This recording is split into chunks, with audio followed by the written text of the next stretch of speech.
जय श्री राधा कुंज बिहारी भगवान की जय। श्री राधा गोपीजन वल्लभ भगवान की जय। श्री गौर निताय की जय। श्रील प्रभुपाद की जय। अनंत कोटि वैष्णव वृंद की जय। हरे Krishna. Hare Krishna. Once again, welcome everyone. So as I said, today we will be discussing chapter 6 of Bhagavad Gita.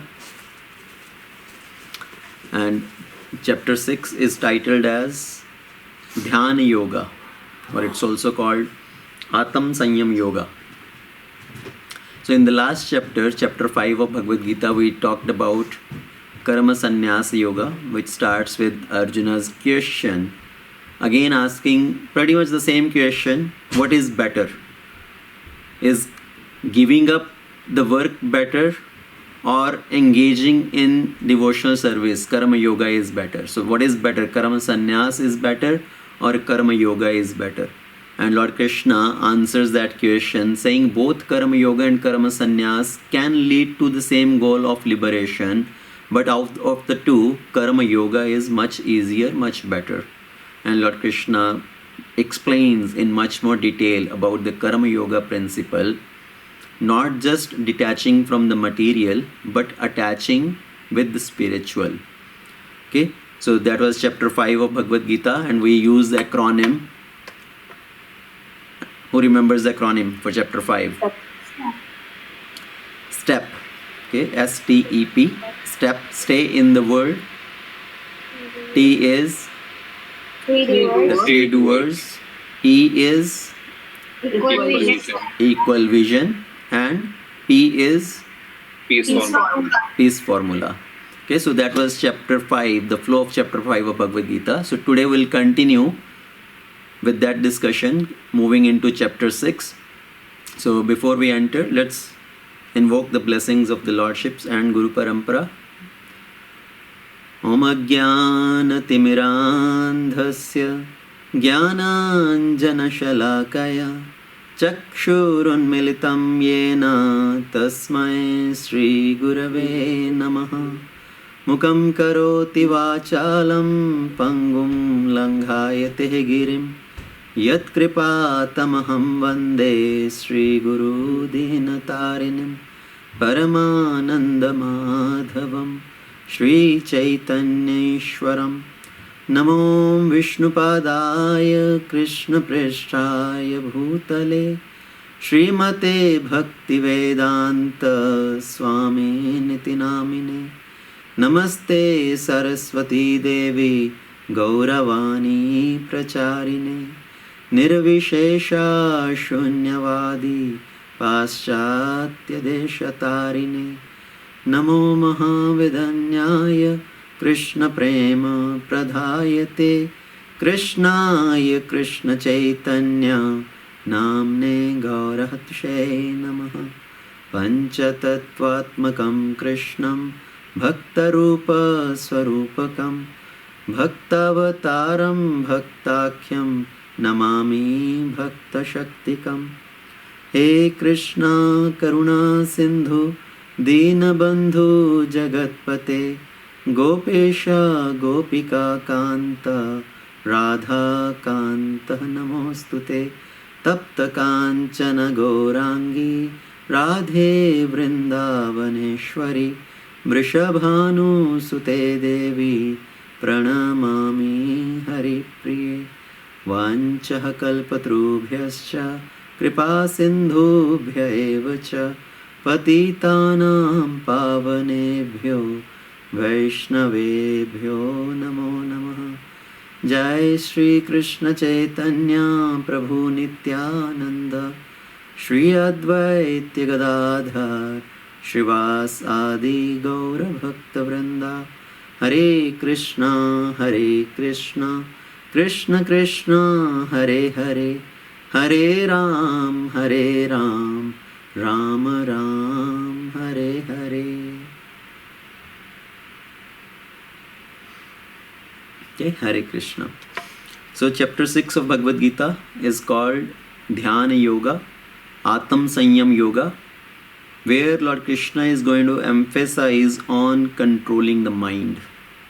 Okay, whatever spiritual practice, whatever spiritual path we follow, either it is Ashtanga Yoga process, which includes Dhyana, Dharana, Samadhi, or it is our Bhakti Yoga process where we focus on mantra meditation, focusing on the sound vibration, chanting of the holy name. In both practice, mind need to be controlled so that mind doesn't run here and there to different things. So the main focus in this chapter is going to be controlling the mind. Okay, that's why it's called Atam Sanyam Yoga. So the acronym which we are going to use for the 6th chapter is EASY. Okay, it's very easy, and the acronym is also EASY, EASY. So what does it mean? E is the enemy or friend. So Lord Krishna is talking about the nature of the mind, that the mind could be our enemy or the mind could become as our friend also. If mind remains uncontrolled, then it's our biggest enemy. And somebody who has conquered the mind, who has won over the mind, then mind becomes the best friend. So E, enemy or friend. Next is A, Ashtanga Yoga, practicing the 8-fold limbs of the mystic yoga, Ashtanga Yoga. Some people refer to as a Hatha Yoga, some people refer to as a Dhyana Yoga. So Ashtanga Yoga basically comprises of Hatha Yoga and Dhyana Yoga. The first few limbs are part of Hatha Yoga, which is Asana, Pranayam, Pratyahar, and then the later stages, which is Dhyana, Dharana, Samadhi, that is considered as Dhyana Yoga. So the overall it's called Ashtanga Yoga, the 8 limbs of the yoga process. Then S is success or failure. It is based on Arjuna's question to Lord Krishna that what happens if somebody takes to this practice, somebody takes to spiritual practice, and if they are not able to finish it completely, then what happens to unsuccessful yogi? Do they lose everything? Like a cloud which is taken away by the wind, the small piece of cloud which breaks away from the big part of the cloud and it's taken away. What happens to that? It's nowhere, in no man's land. So same way what happens to unsuccessful yogi? He has not acquired complete spiritual success and he has given up the material enjoyment. So then what happens to such person?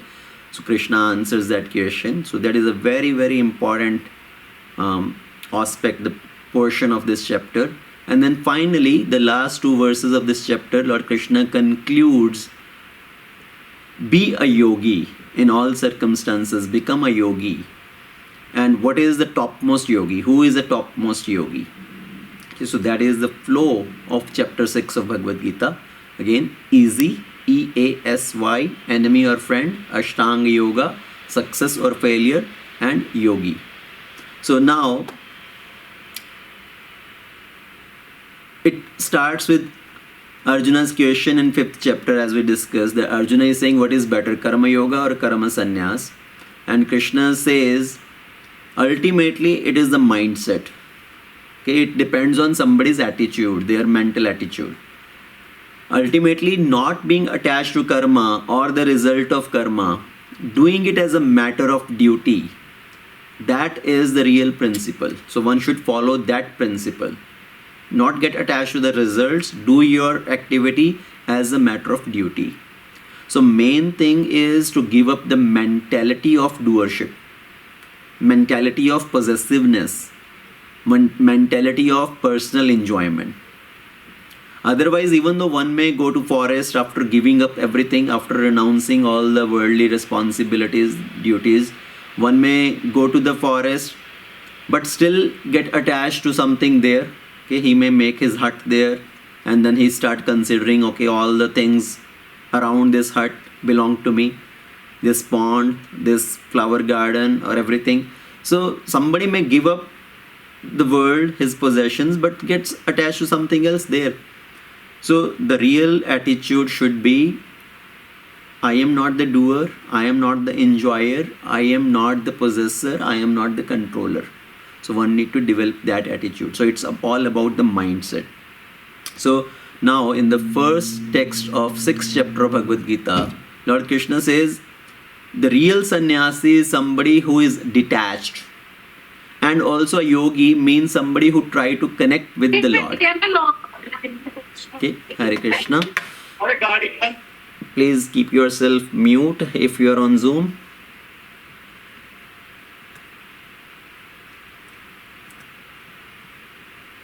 Okay, so Lord Krishna says, sannyasi means somebody who is detached, and the yogi means somebody who is trying to connect with the Supreme.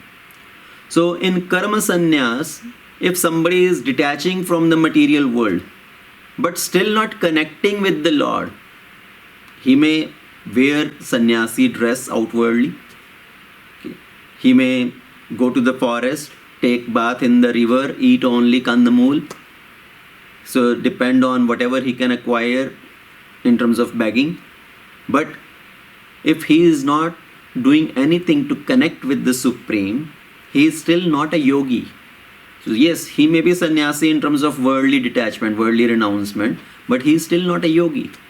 So somebody who doesn't lit the fire, he is not a yogi. Means somebody who is not doing his spiritual practice, spiritual activities, he is not a yogi.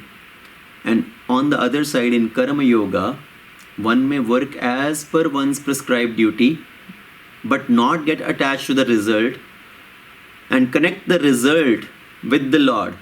So he is a sannyasi also and he is a yogi also.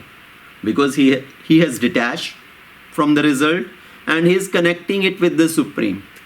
So such a person is a sannyasi also and a yogi also. So goal is not to become sannyasi, but to become a yogi. Okay, so that is in nutshell what Lord Krishna is telling.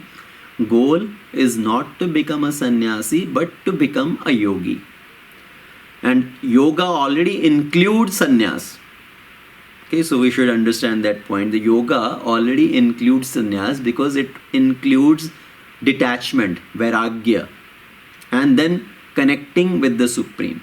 So now, when we hear this word yoga, what comes in the mind? Okay, anybody? When we hear the word yoga, what comes in the mind? Peace. Okay, peace. Okay. Anything else? Controlling of mind. Okay, controlling of mind. Whom do you visualize as a yogi? Somebody in the forest. Somebody in the forest, in the Himalayas, with long hair, matted hair, doing some complex sitting postures or something like that. Right? So that is the image we get in our mind when we hear the word yoga. Somebody doing certain asanas. Right? But yoga, really, what is the meaning of yoga? Yoga comes from the root word yuj, which means to connect. So the real meaning of yoga is to connect ourselves. Connect with whom? Connect with the Supreme. So that is really the meaning of yoga. That's why we have the word Karma Yoga, Jnana Yoga, Dhyana Yoga, Bhakti Yoga. So connecting ourselves with the Supreme through these various processes, through our karam, connecting with the Supreme, then it becomes Karma Yoga. Connecting with the Supreme through transcendental knowledge, that becomes Jnana Yoga. Connecting with the Supreme through Dhyana, meditation, focusing on the Supreme Paramatma in the heart, that becomes Dhyana Yoga. Connecting with the Supreme through Bhakti, devotion, devotional activities, devotional service, that becomes Bhakti Yoga. So the meaning of yoga really is to connect with the Supreme. Now, when Krishna is going to speak about Ashtanga Yoga, or in the world, the most popular term used is simply yoga these days, which is not really yoga. What people do these days is one particular aspect of that Ashtanga Yoga, which is called asanas. Okay? The different sitting postures, different exercise postures. That is just one limb of yoga, and we will be discussing that as we move forward. So here Krishna says somebody who is doing karma yoga, he is a sannyasi, he is a yogi, both. And when yoga is there, sannyas, which is vairagya, detachment from sense object, has to be there. Okay, so people these days, they do yoga maybe before going to work or later in the evening. But what is that really yoga? That is doing certain physical postures for controlling the mind, to making the mind peaceful for certain duration of time, to gain some health benefit at the most. So that is the purpose of people who are doing this yoga practice. And there are so many yoga studios. Okay, and yoga is becoming more and more popular these days because there are some side benefits which are associated with yoga. The ultimate goal of yoga is to connect with Supreme, but there are side benefits of yoga also, which brings peace of mind, which gives some health benefit also. So that's why people are taking to this yoga practice, the asanas, as an exercise to gain those side benefits. Now, when Krishna said both karma yoga and karma sannyas can lead to the same goal of liberation, here Krishna is focusing on now the process of karma sannyas. Somebody who has given up everything, renounced all the worldly activities, worldly responsibilities, they leave everything, go to the forest, and they take to the practice of mostly this Ashtanga Yoga. Okay? So in Ashtanga Yoga, there are 8 limbs. Ashtanga. That's why it's called Ashtanga. There are 8 limbs of this yoga process. What are these 8 limbs? Yama, Niyam, okay, Asan, Pranayam, Pratyahar, Dharana, Dhyana, Samadhi. So these are the 8 limbs of this Ashtanga Yoga process. Yama means some things which are not to be done. Niyama means something which to be done. So do's and don'ts. So yama niyam, because there has to be certain do's and don'ts for practice of Ashtanga Yoga also. Then there is asana. Asana means certain physical postures. And then comes pranayam, controlling the breathing. Okay, the outgoing air and ingoing air, so controlling that breathing. So the prana in the body, the prana can be situated properly to balance that prana. And then comes pratyahar. Pratyahar means cutting down the eatings, controlling the eating habits, becoming regulated in that eating. And then dharana, concentrating the mind on the Supreme in the heart. So dharana, dhyan, means when that concentration increases for a longer duration of time. Then it becomes as dhyan, when the concentration matures. And then ultimately when that further dhyana matures, it leads to samadhi. So at the stage of dharana, somebody may be able to control, focus his mind for certain duration of time, but it gets distracted because of external disturbances. Then somebody is able to win over the external disturbances, but then mind is constantly troubling. And there are so many distractions come because of mind, internal distractions. And when somebody has won over the external disturbances as well as internal disturbances which come from the mind, then it leads to samadhi, a complete absorption in the Supreme. That is called samadhi. So Ashtanga Yoga, there are 8 limbs. Remember the names of these 8 limbs: Yama, Niyam, Asan, Pranayam, Pratyahar, Dharana, Dhyana, Samadhi. Now, all the activities of Yam and Niyam, they are to control the senses while still living in the world. So the initial, actually the 5 stages, one can practice while doing Karma Yoga also.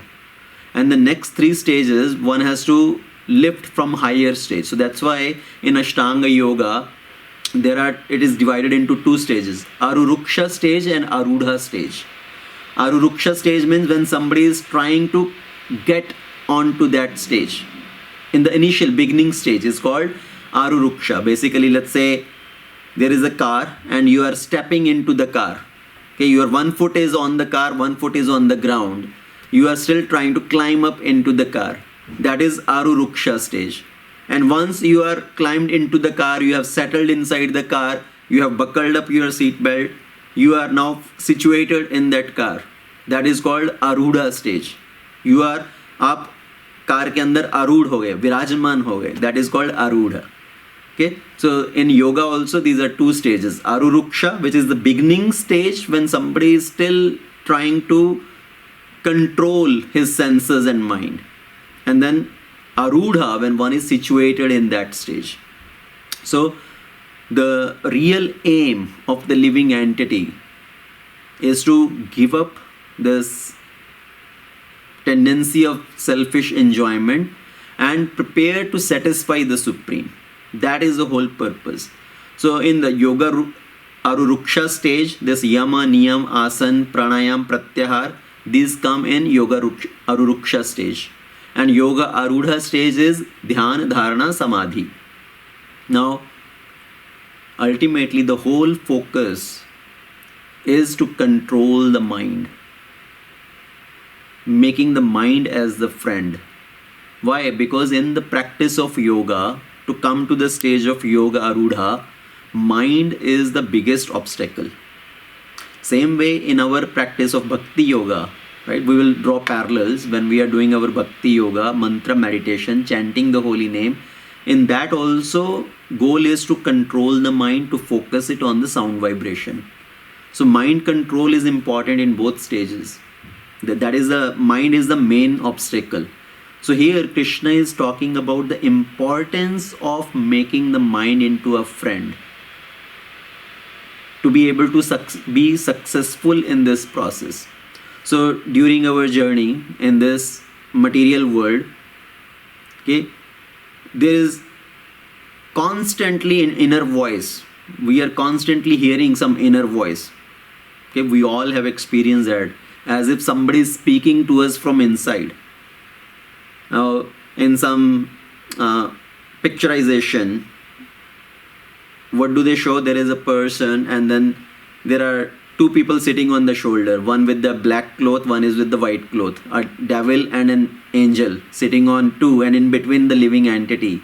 So they are constantly giving their different suggestions, different ideas, and the person in between is confused, right? What to hear, what not to hear. So the mind is that voice within. Treat the mind as a third person. Okay? Don't consider mind to be yourself. Consider mind to be somebody different from you, as if you are talking to a third person in front of you. Same way, consider somebody is speaking to you from inside that is also different than you. That is the mind which is constantly speaking. And essentially, mind is the storehouse of the memories, all the previous experiences, and it offers the different options to the living entity based on those previous memories and the previous experiences. So an uncontrolled mind can agitate the person, it can misguide the person, and ultimately it entangles the living entity within this world. So focusing us to come to our lower nature of quarreling with others, being greedy, angry, lustful, envious towards others. So mind is constantly bombarding all these various thoughts which lead to all these different things. Okay? So Krishna is saying, deliver the mind. Deliver yourself with the help of mind and not degrade yourself. Because door of mind is the door to consciousness. If our mind is only going towards a material object, that is where the consciousness flows. If our mind is very materialist, then that is where the consciousness flows. Even in that situation, even if you go to a spiritual place, mind is constantly taking us towards materialistic thoughts only. So even if somebody comes to temple, okay, and his whole mind is absorbed in materialistic thinking, then even if he comes to temple and he will see the marble floor, he will see the nice chandeliers and nice other decorations, he will look at different people, what kind of dresses they are wearing. So he will be looking at everything from material point of view only. So whichever way this door of mind opens, our consciousness also goes that way. So Krishna says, for the man, mind is the cause of bondage and mind is the cause of liberation. Okay, so in one of the Upanishad, it says, Mana eva manushyanam karanam bandha mokshaya bandhaya vishaya sango muktai nirvishayam manaha. So for man, mind is the cause of bondage and liberation. Mana eva manushyanam karanam bandha mokshaya. So what is the cause of bondage? Mind absorbed in sense enjoyment, in the sense objects, is the cause of bondage. Bandhaya vishaya sango. So mind who is constantly attached to the sense object, that is the cause of bondage. Muktaya nirvishayam manaha. And the mind which is detached from sense object is the cause of liberation. So controlling the mind, if somebody has controlled the mind, then mind acts as a friend in our spiritual journey, helping us to make progress, make healthy choices which can take us closer to God. And when one controls and make the mind as one's friend, then one experiences peace, okay, and freedom from the dualities of happiness and distress. But as long as the mind remains unconquered, then one has to serve the dictations of the mind in the form of lust, anger, greed, quarrels, illusions. Now, one may win over the whole world, but if somebody is not able to win over his own mind, he is considered as a loser. In the history, there have been so many great kings, okay, who won over the whole world. But if they are not able to control their own senses, they are considered as losers.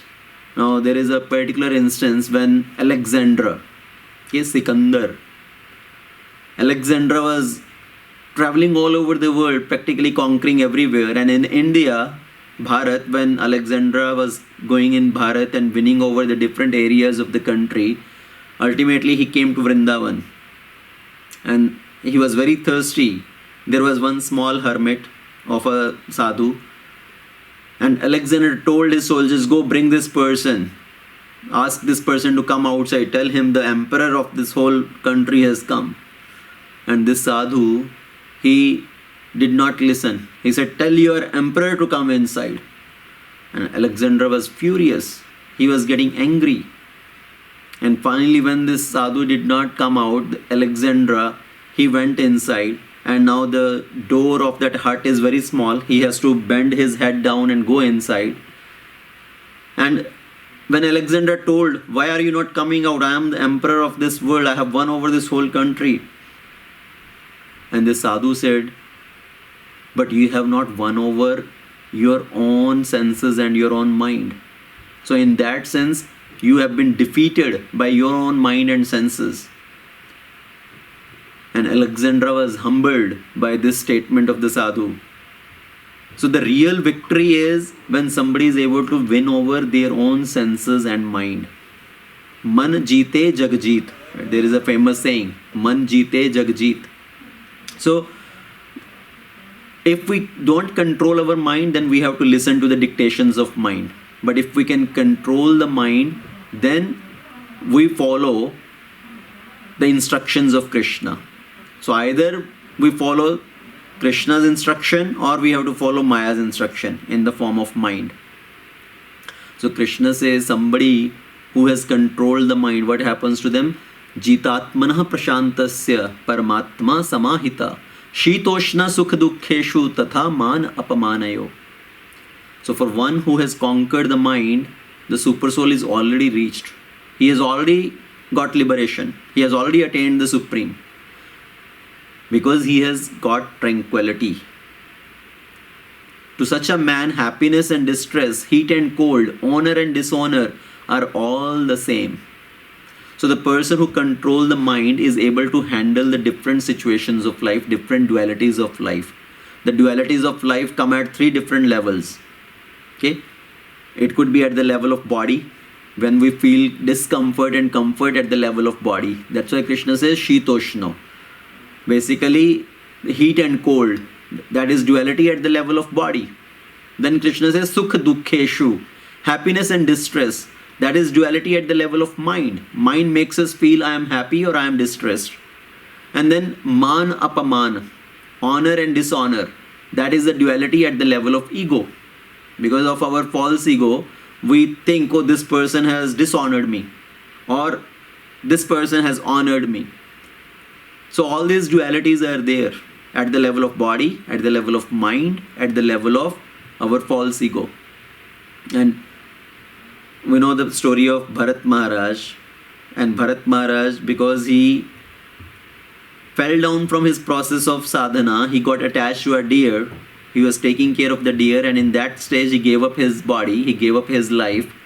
He had to get the body of a deer. Okay, because he was remembering the deer at the time of death, he became a deer. And after passing through that life of deer, he again got the body of a human being, now in the form of Jada Bharat. Now this Jada Bharat, in the form of Jada Bharat, he was very careful, okay, controlling his mind perfectly.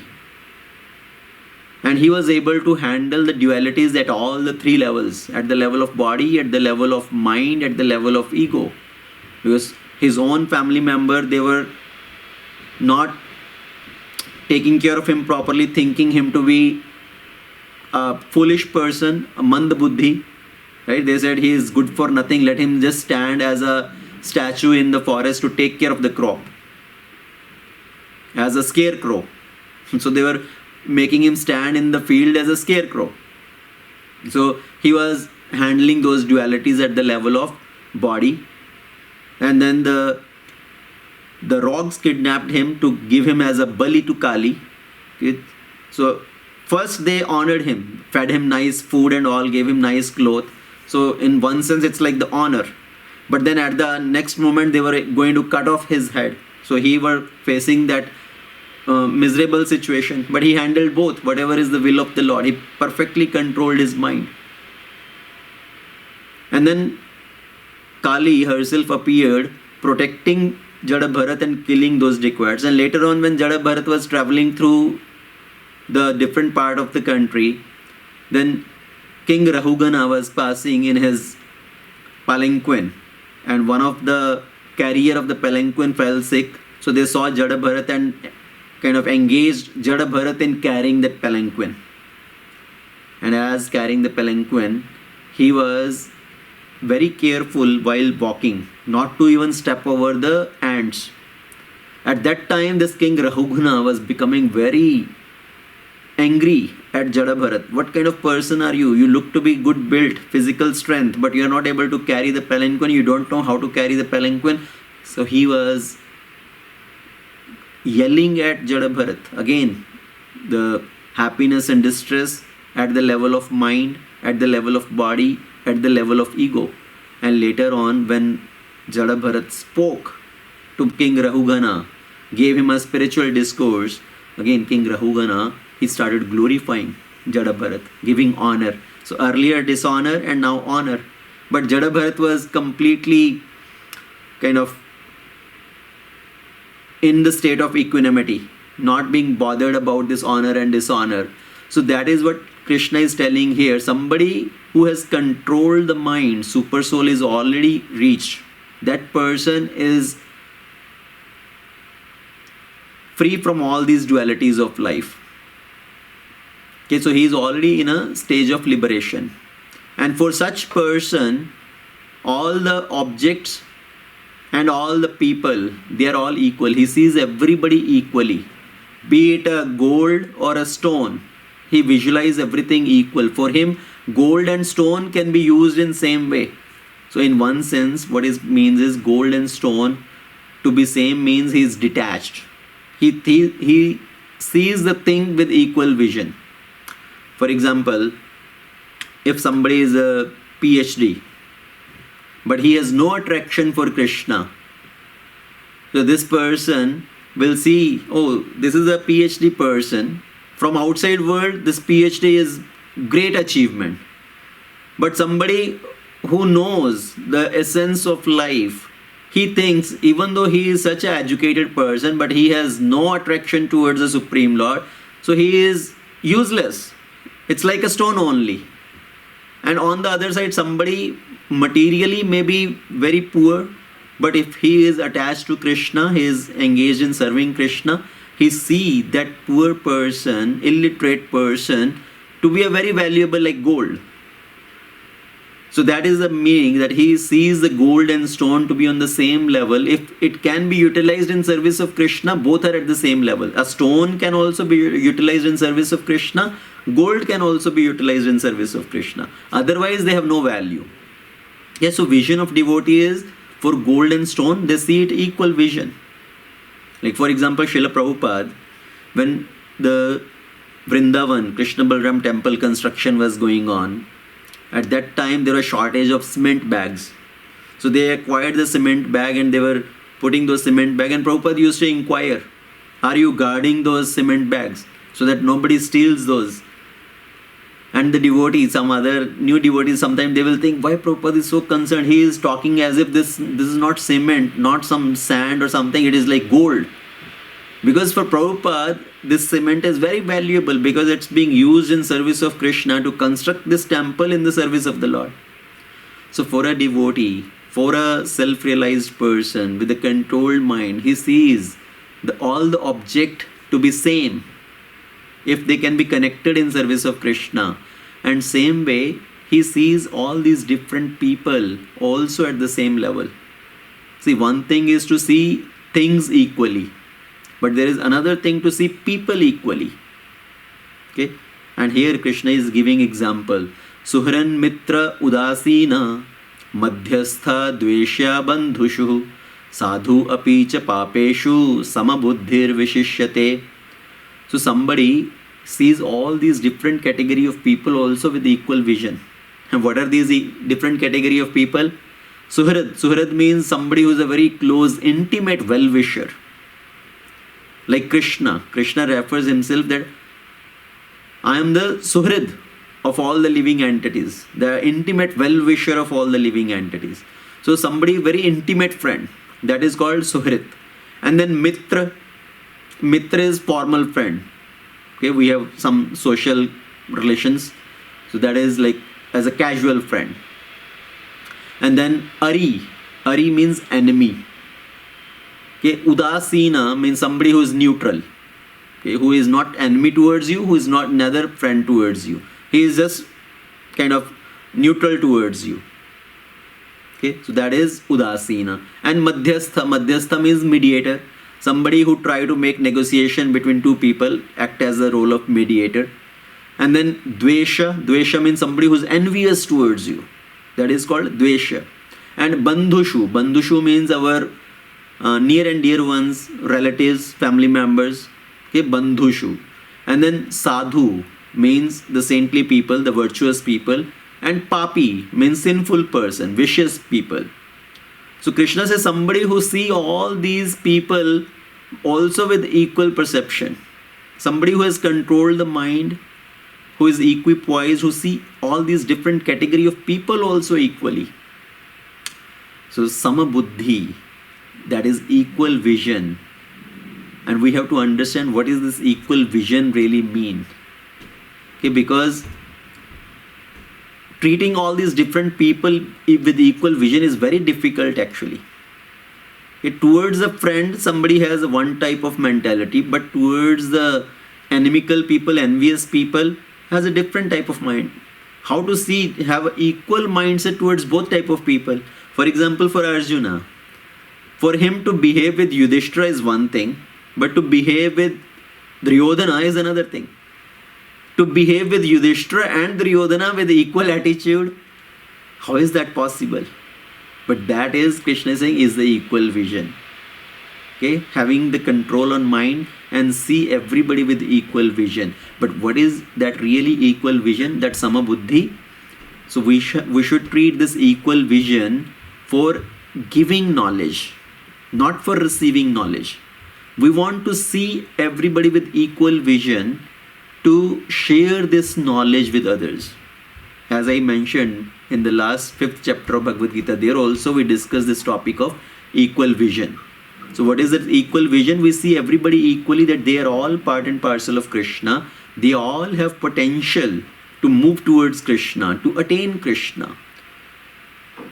So sharing knowledge with everybody without any discrimination in that sense, without any discrimination, oh, he is Indian, he is American, he is Hindu, he is Muslim or Christian, without any discrimination, sharing the knowledge with everybody, that is samabuddhi.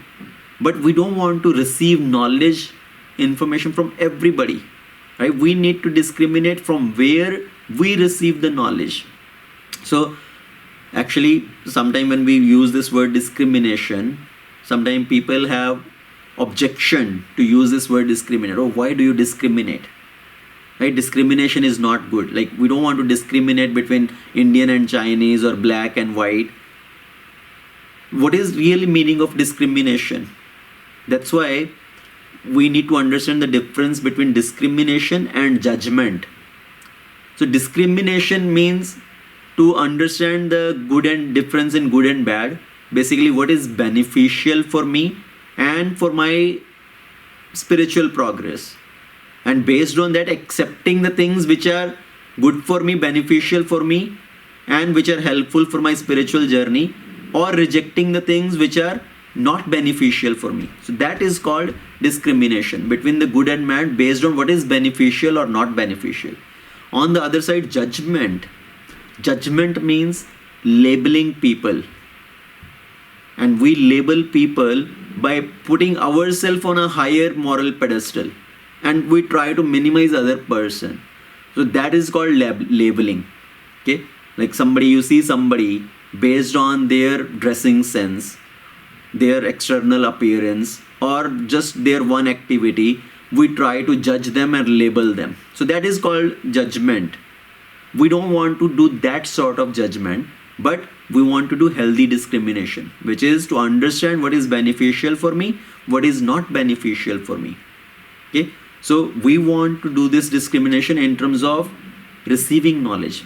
What is the right source for me to receive knowledge? I don't want to hear from anybody and everybody, any Tom, Dick, Harry. Right? We don't want to receive knowledge from any source. I want to know what is the right source for me to receive knowledge.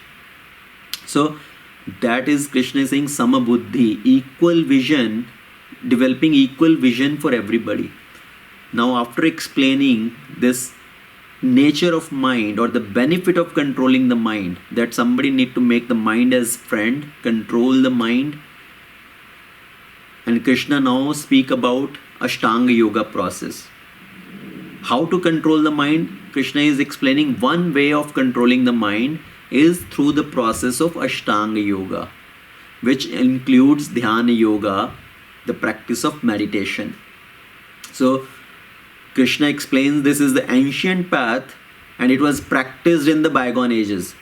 Okay, earlier in Satya Yuga, Treta Yuga, most commonly this process was followed as the Ashtanga Yoga process, which includes living in seclusion, practicing celibacy, following the strict regulations of eating and sleeping, sitting in a erect posture, focusing concentration on the Supreme Lord, beginning with first focusing the attention on the tip of the nose, between the middle of the eyebrows, and ultimately focusing on the Supersoul in the heart. Okay, cutting up all the other sensual activities.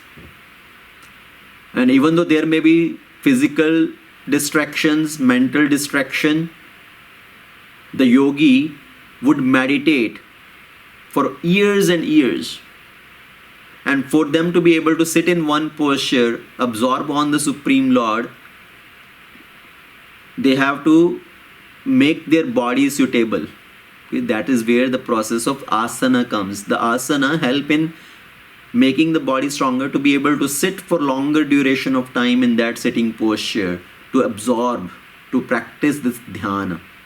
Okay, so what are the conditions? Krishna says how to practice this Ashtanga Yoga. Go to a secluded place. Carefully control the mind. Be free from the desires and feeling of possessiveness.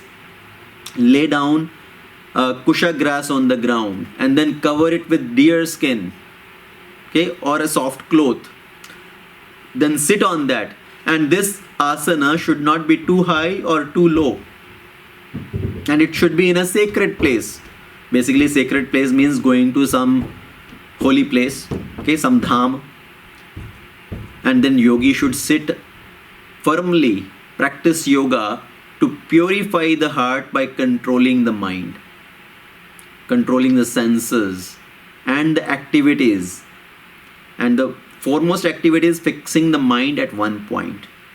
Okay, and what is that one point? In today's yoga system, even if they talk about Dhyana Yoga, they will say, okay, sit, look at one dot on the wall. Okay, meditate on the dot on the wall. Just look at that dot. Or focus on the flame of the candle. So that is their object of meditation.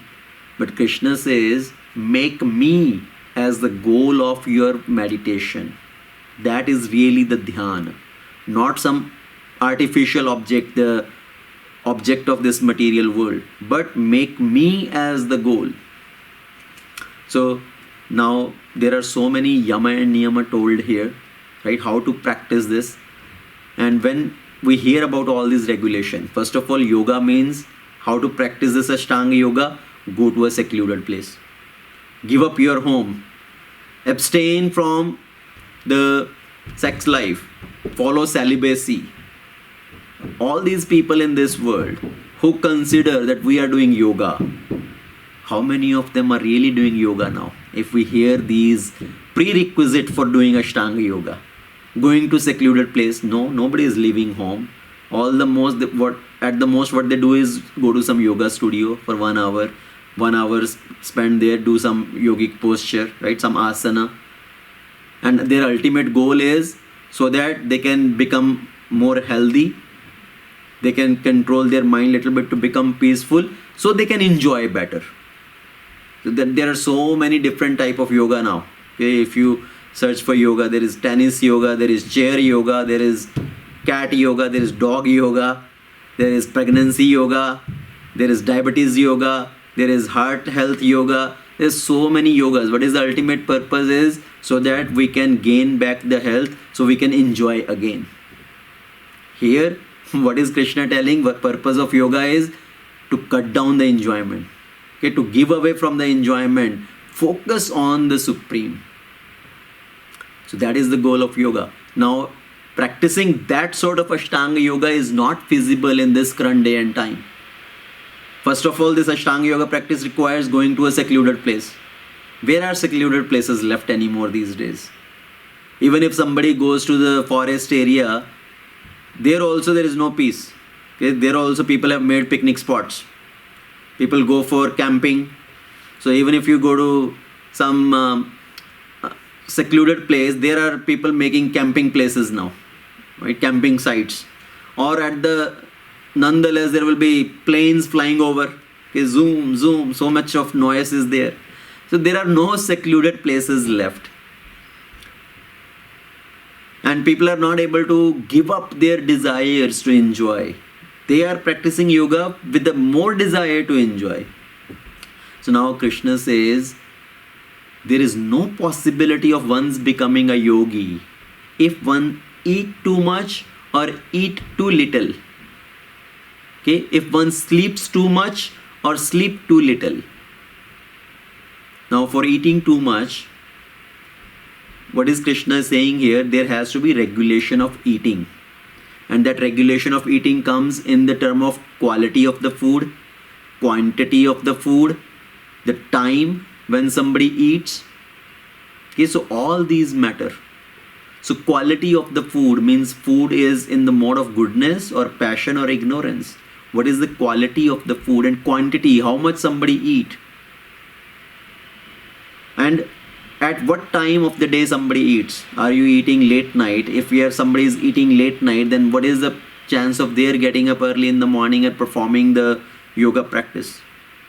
So Krishna says somebody who eat too much, they cannot practice yoga. And somebody eat too less, if somebody is artificially making concocted process of fasting, okay, oh, I will do this fast, I will not eat anything for the whole day. What is the purpose? So I can lose some weight, or for some political agenda. So people make their artificial, self-manufactured methods of fasting. Krishna says somebody who is eating too much or eating too less cannot become a yogi. And then sleep also. Okay, somebody sleeps too much or sleep too less, that also cannot become a yogi. So one need to regulate. So if somebody eat more or eat late, then they will sleep more also, or sleep till late. Okay, and when people eat too much, sleep more, then they have less time to do their spiritual practice. Then people say, oh Prabhuji, I do not have time to do chanting, I do not have time to do reading. What we need to do is cut down on little bit of our eating, little bit of our sleeping, and it will help us to gain the time. So purpose of regulating, Krishna is emphasizing here. Yukta ahara viharasya yukta chetasya karmashu yukta swapna bodhasya yogo bhavati dukkha. So Krishna says somebody who is regulated in his habit of eating, sleeping, recreation and work can mitigate all the material pains by practicing this yoga system. So ultimately, yes, with yoga system, it will mitigate all the miseries, but to be able to practice that yoga system, one need to become regulated. Now in our corporate worlds, corporate lives, we talk about work-life balance. Okay, work-life balance. What is really work-life balance is, that is where we need to apply this principle of work-life balance. Yukta ahara viharasya yukta chetasya karmashu yukta swapna bodhasya. Okay, becoming regulated in our habits of eating, sleeping, our activities for enjoyment, recreation and work. So regulating in the habit of eating means I will eat only Krishna Prasad. Okay, I will not eat anything outside. Now there are so many varieties available outside. There are so many things, and people spend so much time in just planning what to eat. Right? In the households also there may be discussion for 10 minutes. Okay, what will you like to eat today? What do you want to eat today? What should I cook today? So we think too much about these things. So Krishna says, regulate your eating, regulate your sleeping. Like all the Goswamis of Vrindavan, Srila Rupa Goswami, Sanatan Goswami, Haridas Thakur, then our Srila Prabhupada. So they regulated their sleeping. Now, yes, this body is like a machine and it needs rest to be able to function optimally. So yes, there is a recommended time frame. We should rest for 6 to 7 hours. But if somebody is taking too much rest, that is wastage of time. That's why there is a saying, Divas gavaya khaikar, raat gavai soekar. People just spend their time, their daytime while working and eating, and then night time in sleeping. And then they do not have any time to fulfill the real goal of life. So one should become regulated in their eating habits, in their sleeping, and then in their recreation. Okay, activities for enjoyment. Yes, we need to do something for entertainment, but not just sitting in front of the TV and watching TV for 2 hours, 3 hours, watching all sort of nonsense which is going on in the TV and wasting our time, valuable time in that way. Yes, if somebody really needs some recreation, one can do some exercise, some yoga, some going on some natural walk, okay, watching some natural beauty, so, or playing some game. So one can do these outdoor activities as recreation, spending time with family, talking to them, and so that is also recreation. So Krishna says, regulate your recreation, don't waste too much time. Now people have TV in front of them, and earlier on the TV, if we talk about 25-30 years ago, when the TV started, the cable channel started, earlier there were only like DD Doordarshan channel and some other 1-2 channels were there. And on those channels also there will be particular timing when some program comes, some news or some music, something like that. Or once a week some movie will come. So there were very limited channels there. And people will have a black and white TV or a small TV and whole family sit together and watches. So that was still reasonable. But now if you see the cable channels, the TV channels, all the dish antennas and all, there are hundreds and thousands of channels. And person sitting in front of the TV constantly changing the channels. Sometime putting this channel, 2 minutes watching, then putting another channel. Why? With all these so many different options available, the mind is becoming even more restless. And after watching TV for 1 hour, the person feels even more tired, not entertained or not relaxed. So what sort of enjoyment is that? What sort of recreation is that? Yes, on the name of recreation, people are doing all nonsense things now. But Krishna is saying here, regulate your eating, regulate your sleeping, regulate your recreation activity, and then regulate your work also. Okay, that is work-life balance. Work means it's not that somebody will say, oh, I will work 12 hours, 15 hours a day. I will work 2 jobs, 3 jobs because I want to make more money. No, if somebody is having too many desires to earn more and more money, get too much entangled into this work thing, then he cannot do anything else. So regulate your work. Yes, we have to work to maintain ourselves, to run our livelihood. So do 8-hour work, 8 hours for your body, and leave some time for the spiritual practice. So now, yes, become regulate, but not just regulate. Then one need to add God consciousness in life. Because there may be many people in this world who are regulated. Okay, they are very regulated in their activities. They are very regulated in their eating and sleeping. They go to bed on time. They get up early in the morning. They eat on a very regulated times. So just being regulated is not enough.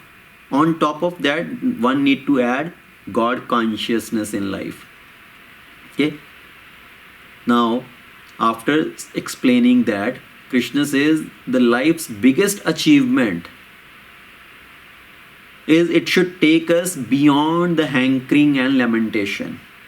So with this practice of the Ashtanga Yoga system, one should control the mind, bring the mind under control, and then one will be able to go away from this hankering and lamentation, which is like the greatest achievement of life.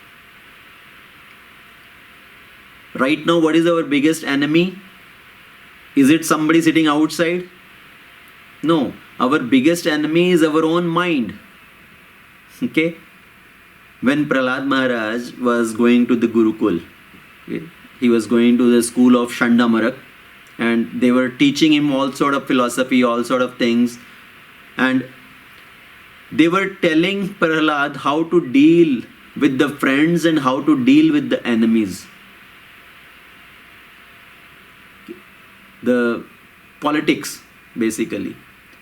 How to deal with friends and how to deal with enemies. And Prahlad did not like this philosophy of the friends and enemies. Prahlad said, our only enemy is our own mind. There is no other enemy outside. Our only enemy is our own mind. So if we really want to control something, win over something, we need to win over our mind. And when Arjuna asked this question, 3rd chapter of Bhagavad Gita, we talked about that. Arjuna asked, sometimes we are forced to do certain things, even though we don't want to do, but as if we are forced. So who is this enemy forcing me to do things against my will? And at that time, Krishna said, it's lust only. Okay? Kamesha krodesha rajoguna samudbhava. So this is lust only, which takes us away from our goal.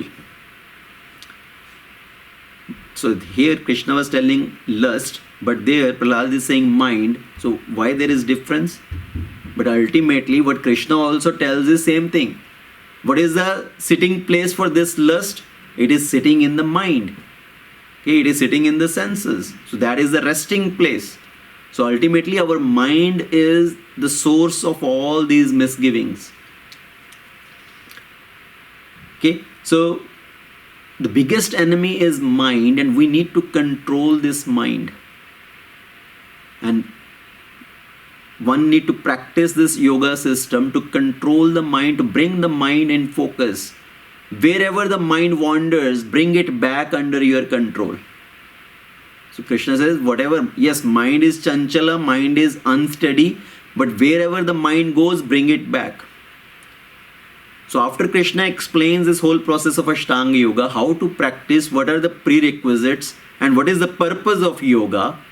Okay, purpose of yoga is to control the mind, to give up the enjoyment propensity, focus on the Supreme.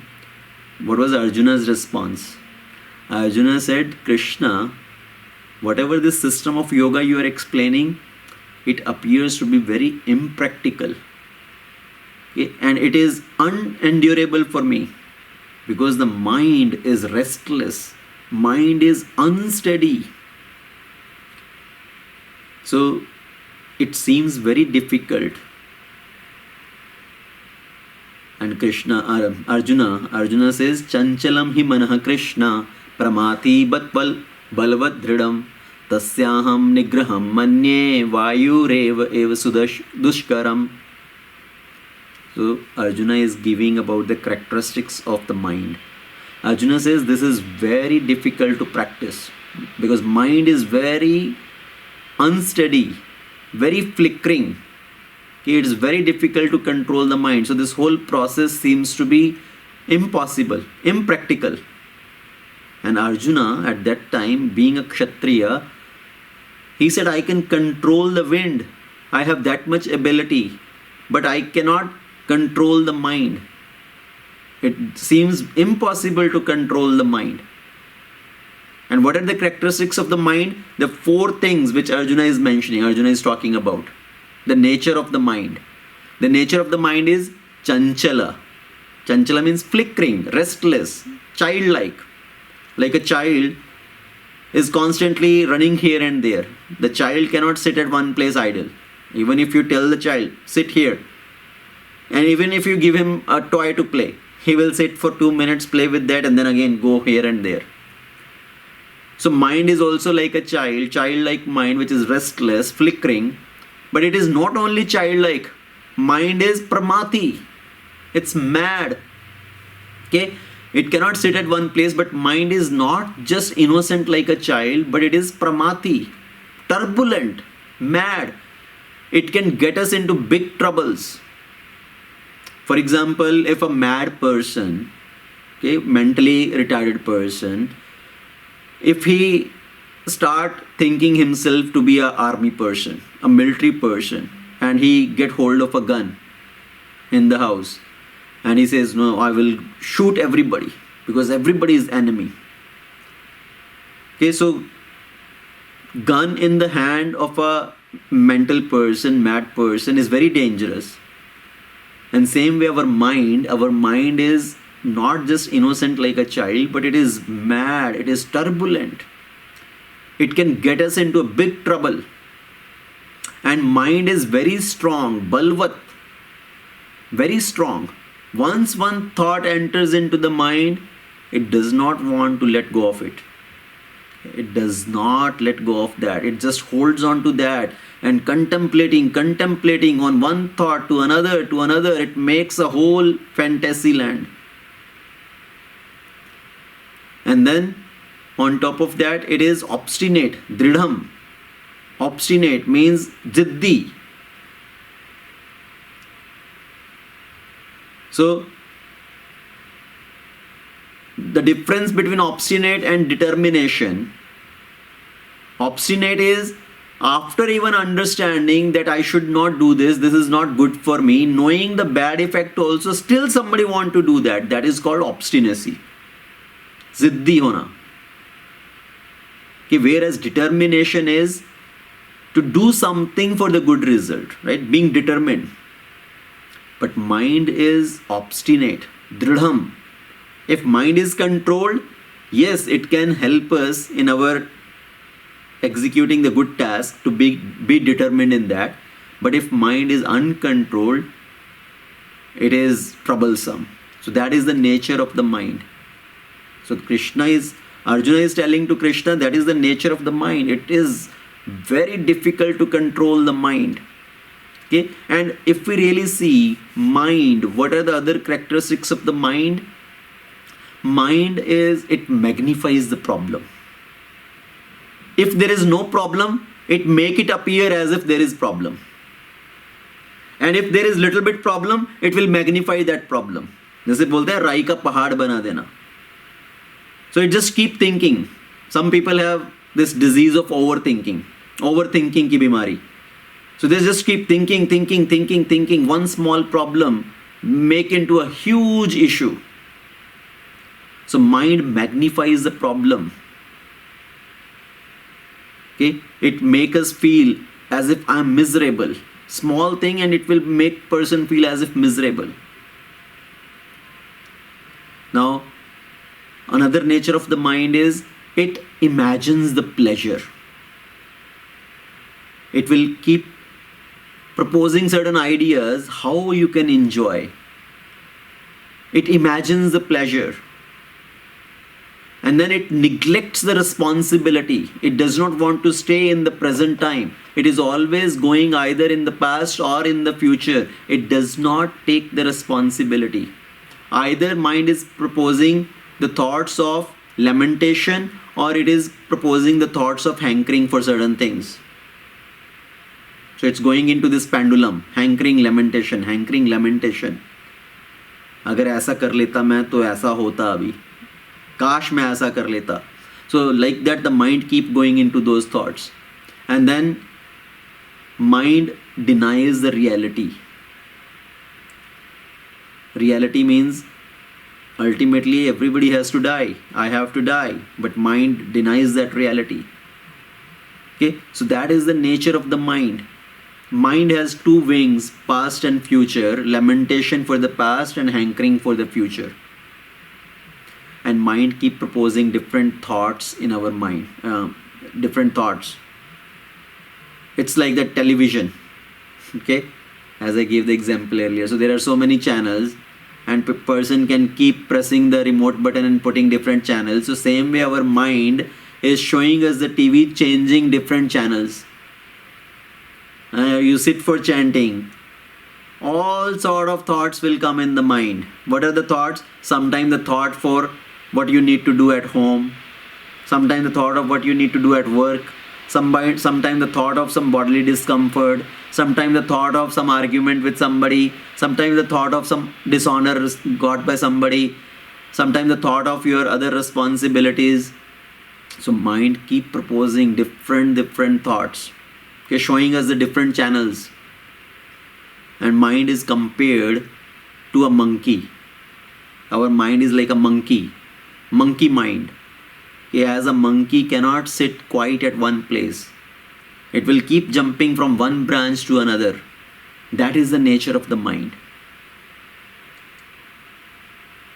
Okay, our mind is already after sense enjoyment. It is looking for sense enjoyment. And then it is intoxicated with pride, burning with ego and envy. What is the scope of that mind becoming peaceful? So that's why Krishna is speaking about this whole concept of controlling the mind. Atam Sanyam. That is very important. Now, the monkey is jumping from one branch to another. Can monkey be trained? Yes, monkey can be trained by expert guide, not by anybody and everybody. Right? To train the monkey, it requires expert guide. So same way, mind can also be controlled. That is the good news. Even though mind has all these negative characteristics, okay, but still, yes, mind can be controlled. It requires expert guidance. And Lord Krishna is giving that expert guidance. So Lord Krishna says, yes, I agree with you. Mind is flickering, chanchal, unsteady, but still it is possible to control the mind. How? By the practice of austerity and detachment. So by the practice of austerity and detachment, by vairagya and practice, abhyas, it can be controlled. Now, mind can be controlled with intelligence. If we sharpen our intelligence with spiritual knowledge, and with that sharpened intelligence, we can control the mind. Okay, not just by any knowledge, with spiritual knowledge. Because there are so many big scientists, engineers, doctors, they have a lot of material knowledge. They have big degrees, but their minds are also not controlled. So mind cannot be controlled based on our bigger degrees, bigger material knowledge. Mind can be controlled with the strength of spiritual knowledge. Okay, by understanding our real identity. Now, in first place, why does the mind wander? Because of our identification. To whichever thing we identify ourselves, that's where the mind runs. If I think I'm a boy, then the mind definitely goes after girl. If I think I'm an Indian, then the mind goes towards something related to India, Indian politics, Indian situations. If I think I'm woman, then mind goes on woman related activities, some woman exploitation, this or that. So whatever I identify myself, that is where the mind wanders. And with spiritual knowledge, we get this real identification. We understand our real identification. I am not the body, I am the spirit soul. I am different from my body. I am different from my mind. Okay, so treat the mind as a third person. When the mind is constantly speaking to you, treat it as if you are speaking to somebody else outside. So Krishna says mind can be controlled with abhyas and detachment, and that detachment will come based on spiritual knowledge. And right now our mind is attached to sense enjoyment. And if we train the mind with the help of spiritual knowledge, that this all sense enjoyment lead to misery. Right? As Krishna said in Bhagavad Gita, previous chapter, 5th chapter, yehi samsparshja bhoga dukh yonaya evate. Whatever person somebody try to enjoy, ultimately it ends up with frustration, it ends up in misery. So with that knowledge, we train our mind that okay, you are running after sense enjoyment, but ultimately all the sense enjoyment lead to misery only. So controlling the mind, again with the help of spiritual knowledge. Now, to control the mind, one need to stop looking in the past. If we continuously go back in the past and get affected by previous experiences, then the mind can never be controlled. So we need to stop looking into the past. For example, a boy came into the process of bhakti. Earlier, he was like a hippie and following all the bad habits, smoking, gambling, drinking, etc. And now he came to this process of bhakti, started associating with the devotees, and one day they were going on Harinam. So as they're going on the Harinam, walking on the street, this boy, as walking with the Harinam party, he looked at the pub. Okay, on the street, on the path, he looked at the pub. And as everybody is moving forward, he was looking back at the pub. And he was left behind while everybody is moving forward. So what does it tell is, as you're trying to move forward in life, if you look back, you will be left behind. So stop looking back in the past. Continue to keep moving forward. So we need to follow this practice of Bhakti Yoga, the 9 process of Bhakti: hearing, chanting, remembering the Supreme Lord, engaging in the service of the Lord. And in that way, as we engage more and more, our senses and mind becomes controlled. Otherwise, if the body is idle, then the mind is feasting. Okay, mind is becoming more and more stronger. And if one is physically active, then the mind has less time or no time to think about other things. For example, if somebody is busy all day, okay, doing various activities, for him there is no time for him to just contemplate on various thoughts. But if somebody is sitting ideally, then the mind is becoming more and more powerful, thinking different things, proposing different ideas. So that's why it says free mind is devil's workshop.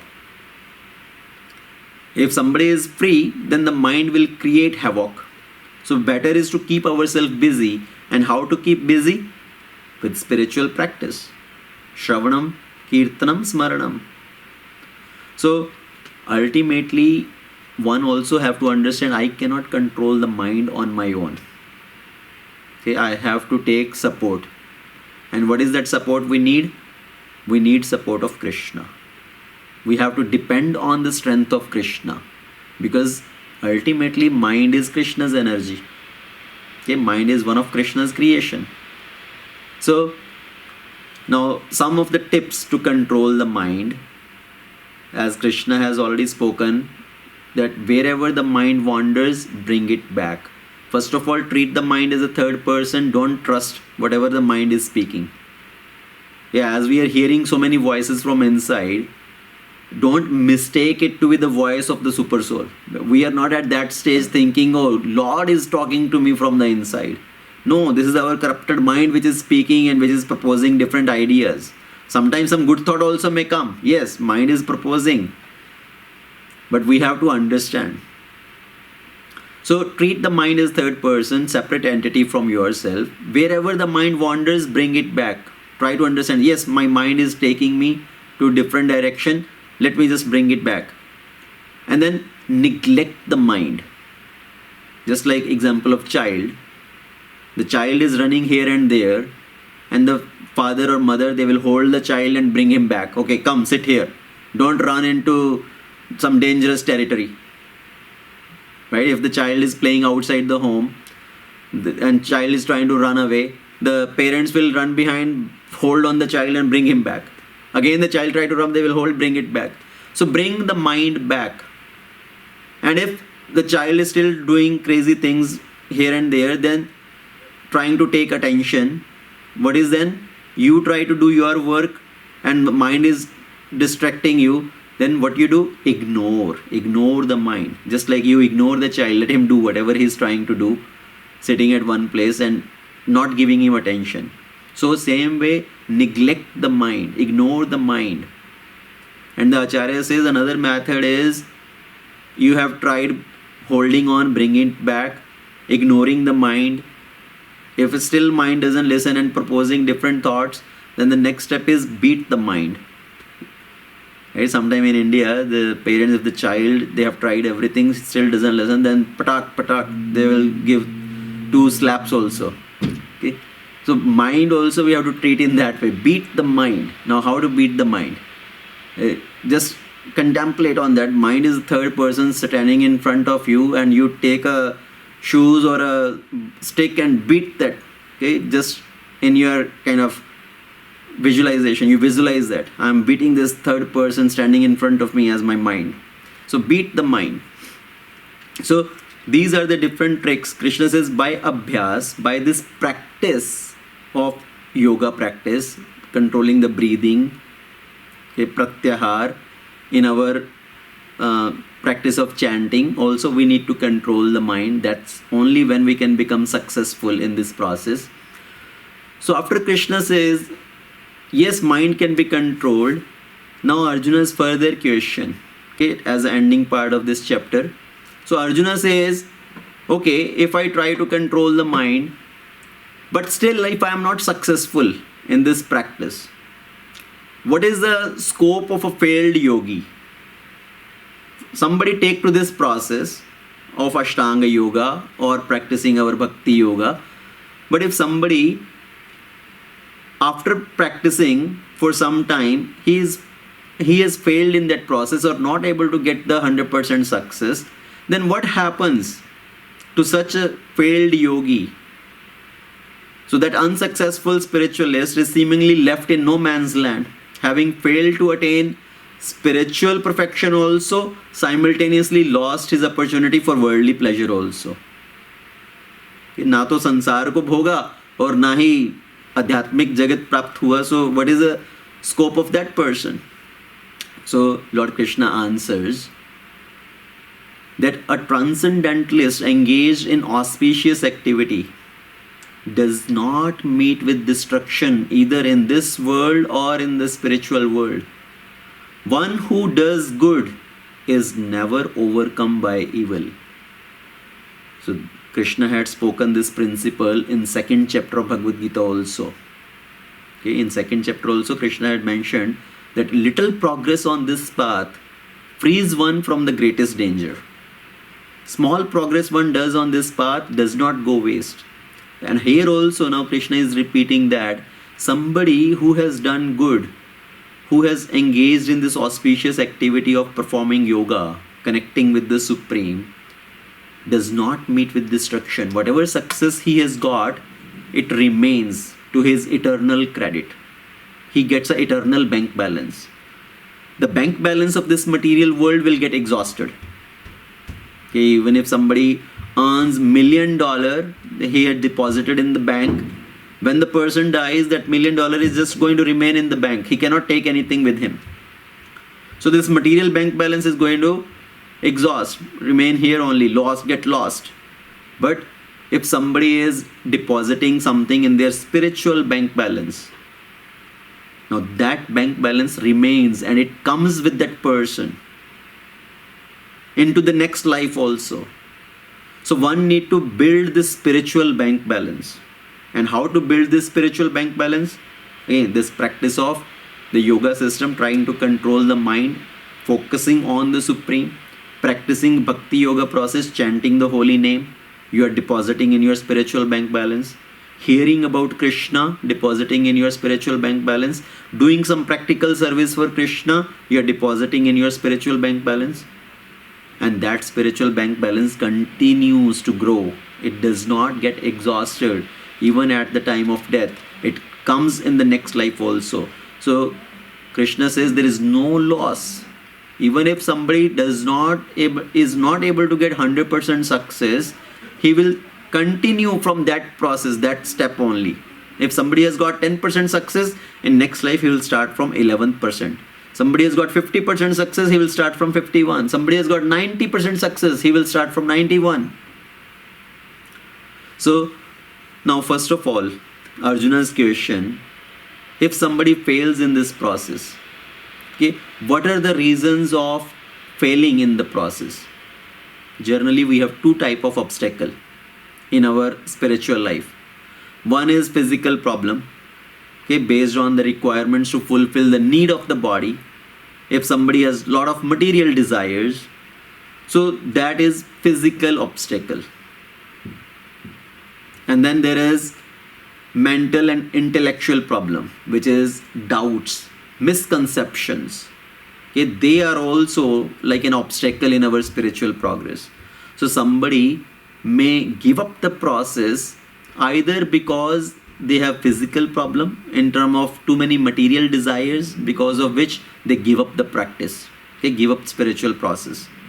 Or sometime we are filled with some doubts, we lose our faith, or there are some misconceptions. Because of that we give up the process. And that's why somebody is not able to get success. So these are the two reasons. And now Krishna answers that what happens to a failed yogi if somebody fails in the process. So Krishna says, Prapya punyakritam lokan ushitva shashvati samaha shuchinam shrimatam gehe yogo bhrashto bijayate. So yoga bhrashto, somebody who is yoga bhrashta, who has fallen from this practice, what happens to that person? So in one category, somebody who failed or who gave up the process after small duration of practice. Okay, and he gave up this practice, gave up that process, he failed. For him, the reason of failure is because maybe he had too many of material desires, the propensity for sense enjoyment. So what happens to that type of unsuccessful yogi? So he will attain to higher planets where there are more scope of enjoyment. So that person, that such unsuccessful yogi will be sent to the higher planets, Swargaloka or other higher planets, for enjoyment. So where they can enjoy, and once they have enjoyed enough, then again they will be born on this earth. And what category, what kind of families? Shuchinam Shrimatam Gehe.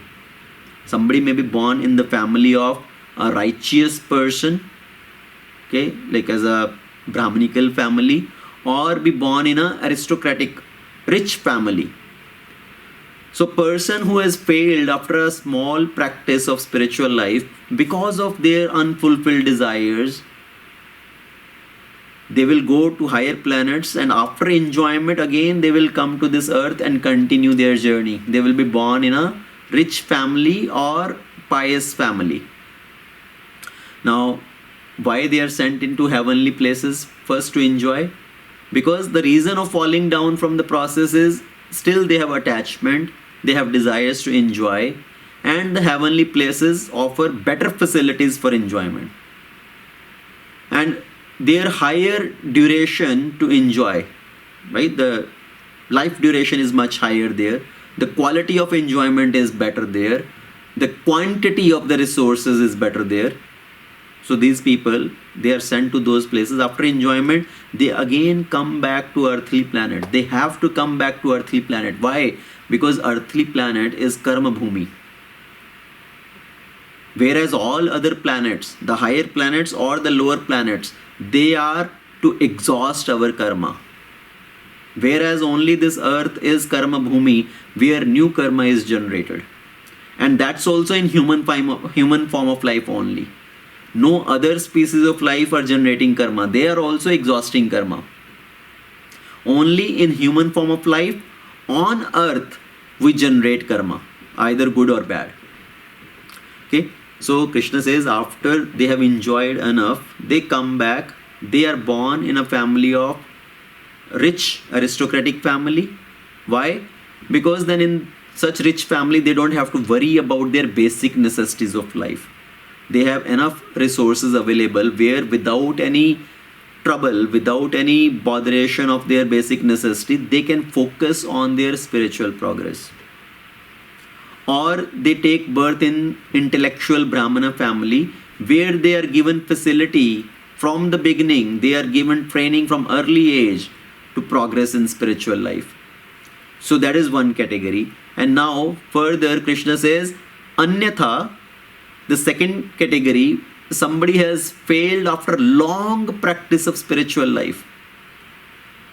Okay, what happens to those?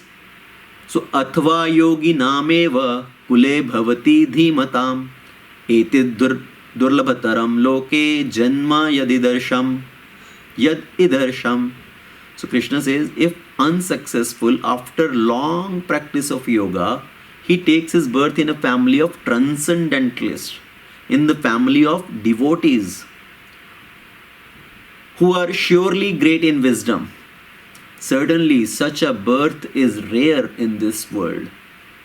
Okay? So after long practice of spiritual life, somebody fails, and mostly the reason of such failure is either some doubts has come in life which have shaken their faith and they have given up the process, and they are not sent to higher planets to enjoy first.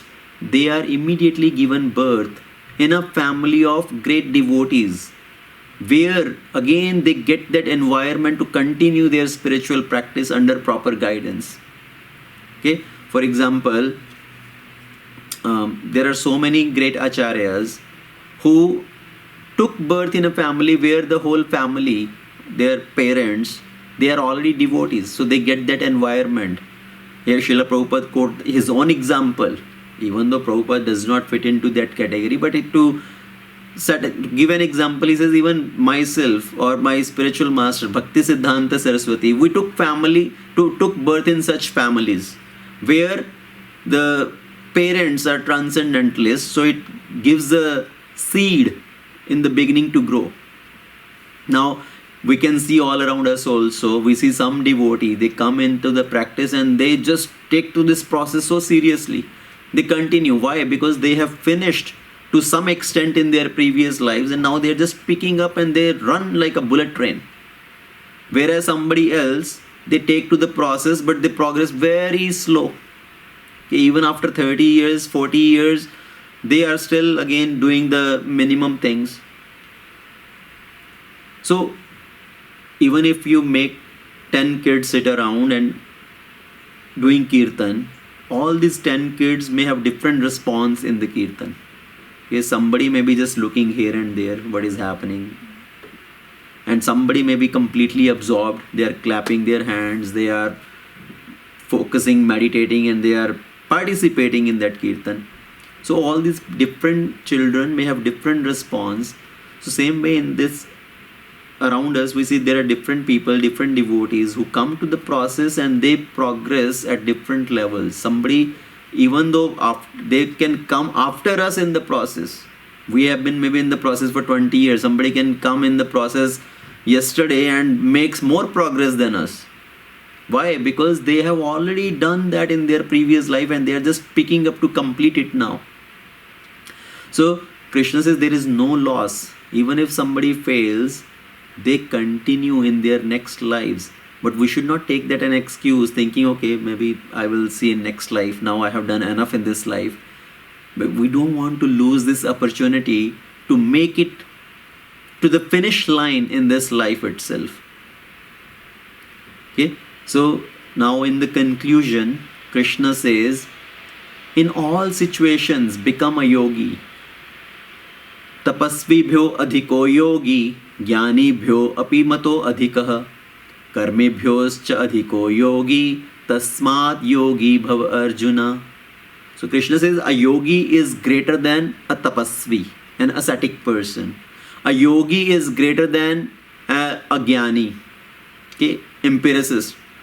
A yogi is greater than a karmi, somebody who is following the process of sakama karma, karma kanda. A yogi is greater than a fruitive worker, a karmi. So therefore, in all circumstances, be a yogi. So Krishna is saying, don't simply become a karmi, don't simply become a jnani or a tapasvi or a tyagi, but become a yogi.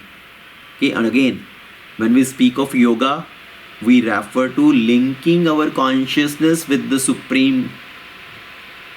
Not simply some asanas or some vague meditation process on focusing on some artificial object. When we refer to yoga, it is connecting ourselves with the Supreme. So Krishna says, in all circumstances, become a yogi. Try to connect yourself with the Supreme. Okay, and there may be different names based on the different practices. For example, linking predominantly through our fruitive activities, it's called Karma Yoga. Linking predominantly through Jnana, it's called Jnana Yoga. Linking predominantly through Ashtanga practice, it's called Ashtanga Yoga. Or linking predominantly in devotional relationship with the Supreme is called Bhakti Yoga. So Krishna says, in all circumstances, become a yogi. Connect yourself with the Supreme. And then finally, Krishna also says, what type of yogi is greatest in his opinion? Who is considered as the greatest yogi? Yoginam api sarvesham madgatenantaratmanah shraddhavan bhajate yo mam sameh yukta tamo matah. So among all the yogis, one with great faith who always abides in me, thinks of me within himself, render loving service unto me. He is the most intimately united with me in yoga and is the highest of all. That is my opinion. So ultimately Krishna is concluding, yes, Ashtanga Yoga practice is there.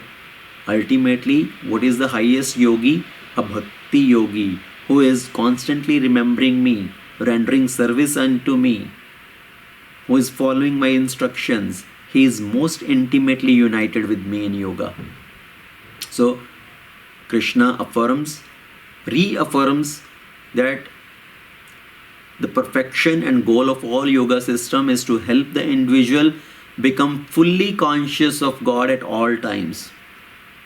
Okay, now all the yoga practices are beneficial, but the easiest most efficient yoga practice in this age is Bhakti Yoga, the yoga of devotion. Okay, that is what Krishna is summarizing here. So in this age, predominantly the practice of Bhakti Yoga is mantra meditation, chanting of the holy name. Hare Krishna, Krishna Krishna, Hare Hare, Hare Ram, Ram Ram, Hare Hare. And in this practice of mantra meditation also, it also requires control of mind. That's why whatever Krishna has spoken in the 6th chapter of Bhagavad Gita, in context of Ashtanga Yoga, we can apply that in our practice of chanting also, in our practice of mantra meditation also. Because otherwise this whole Ashtanga Yoga process may not be feasible for us to practice in this age.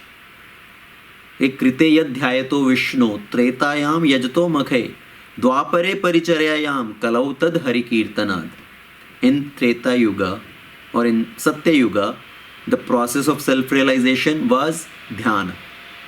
This process of Ashtanga Yoga meditation. Krite yad dhyayato Vishnu. Okay, by focusing, doing dhyan on the Supreme Lord Vishnu. And then Tretayam yajto makhe. In Treta Yuga, the process of self-realization was elaborate yagyas. Doing this Ashwamedh yagya. Okay, and Ratsuya yagya. So these are the elaborate yagyas performed for the satisfaction of the Lord. In Dwapar Yuga, Dwapare paricharyayam. In Dwapar Yuga, the process of self-realization was elaborate temple worship, worshipping the deities, decorating the deities, offering them nice gifts. That is the process of self-realization. But in Kali Yuga, Kalau tad hari kirtanad. In Kali Yuga, the process of self-realization is the chanting of the holy name. So whatever benefits were obtained using Dhyana Yoga or performing yagyas or the elaborate temple worship, that same benefit in Kali Yuga can be obtained by practicing this chanting of the holy name, by performing the Sankirtan. And that is what Krishna is also concluding, actually, indicating that ultimately Bhakti Yoga is the best way of connecting with the Supreme. Yogi nam api sarvesham madgaten antaratmanah. Okay, so we need to take that Krishna's instruction seriously and engage ourselves in that practice. And that is the most easiest way actually to control the mind. One of the method to control the mind is mantra meditation. What is the meaning of mantra itself? Manatrayate iti mantra, which can deliver the mind. That is mantra. So by chanting the holy name, our mind becomes purified. The contamination gets removed and the mind becomes pacified. So that's why it is recommended as the most easiest way of controlling the mind. But yes, along with that, we have to do our endeavor also to bring the mind back whenever it try to run to different thoughts. Okay, neglect the mind at some times when it proposes different ideas. It tells you, oh, you need to do this other activity. You should give up chanting now and better focus on do your other activity. So neglect the mind. Tell the mind, yes, I will take care of that activity later. Right now, let's sit down. You also sit down. Let me also chant. You also focus. Okay, treat it as a third person. So in that way, we do our endeavor, and the mantra, the holy name, that itself does its own magic also, and then we can control the mind. Okay. So this is the whole chapter, 6th chapter of Bhagavad Gita, Atam Sanyam Yoga, Dhyana Yoga, or controlling the mind. So we'll stop here. Srimad Bhagavad Gita ki jai, Srila Prabhupada ki jai, Ananta Koti Vaishnava Vrinda ki jai. Jai. Hare Krishna. Let's see now if anybody has any questions, comments. Hare Krishna Prabhu. I have a question. Hare Krishna. So I think I got confused with the yogi and the sannyasi. So even the Ashtanga Yogi focuses on the Supreme, right? So is he a yogi or a sannyasi? So I understood that karma sannyasi does Ashtanga Yoga. Is that the right understanding? Yes, if somebody really follows this practice of Ashtanga Yoga, and the purpose of their Ashtanga Yoga is to focus on the Supreme as Paramatma in the heart, then yes, they are yogi. Okay? But if somebody is simply wearing outside dress of a sannyasi but not doing any activity, doesn't engage in any activity to connect themselves with the Supreme, then that sort of sannyas is useless. I see. Okay. So usually the karma sannyas are the people who want to reach Paramatma feature or the Brahman feature? Yes. As a real sannyasi and yogi, because there are some sannyasi who give up everything because of troubles of life, right? Frustrations in life. They say, okay, I will just give up everything and go away. But then they don't do anything either, anything positive either to connect with the Supreme. So that sort of sannyas is useless. That's what Krishna is saying. Somebody who doesn't even lit fire, or the meaning behind that is when Krishna says no, doesn't even lit fire, is somebody who does not engage in any spiritual sadhana, any spiritual practice.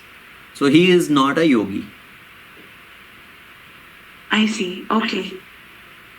Also, I was wondering, since you mentioned that karma sannyasis and karma yogis reach the same destination, so does karma yogi reach Vrindavan, like Goloka Vrindavan?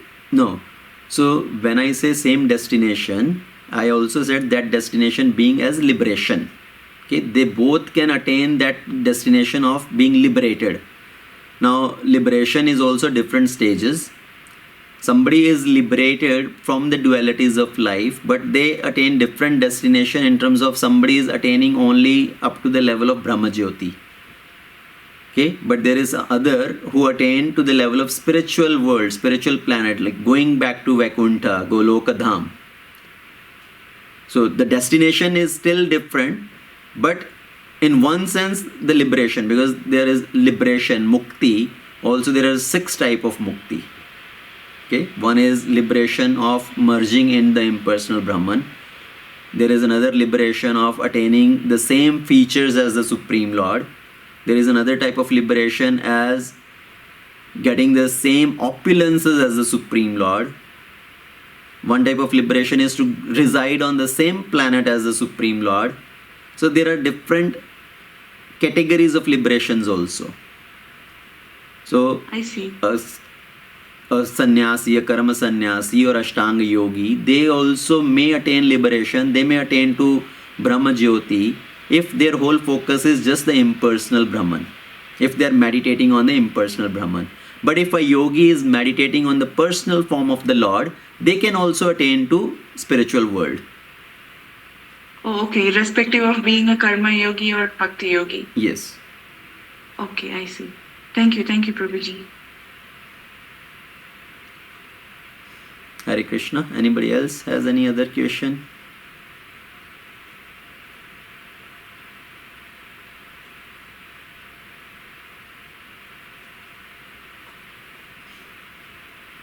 Okay, if no other questions, then we can end it here.